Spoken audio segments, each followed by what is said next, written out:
want to speak to change leaders who are knee deep in managing organizational shifts, and whether that might be because of a merger, an acquisition, a different product line, just something significant that is resulting in an organization having to make quantum leaps in terms of change.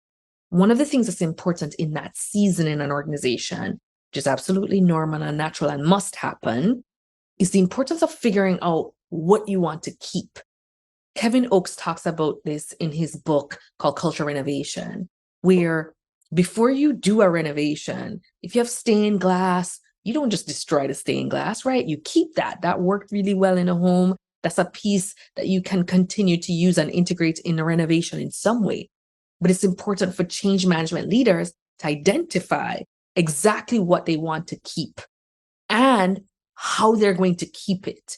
So it's not just enough to say, okay, these were the aspects of the culture that were fantastic that we should keep, but you also need to identify who are the change agents who are going to ensure that we preserve these aspects of the culture.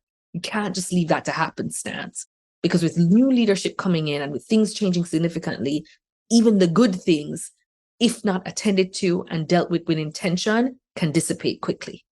So my message to you all as change management leaders, before you demolish everything, figure out what you want to keep.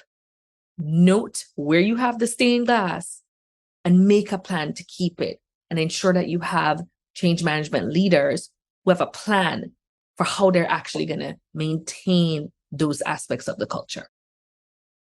Let me know what you think in the comments.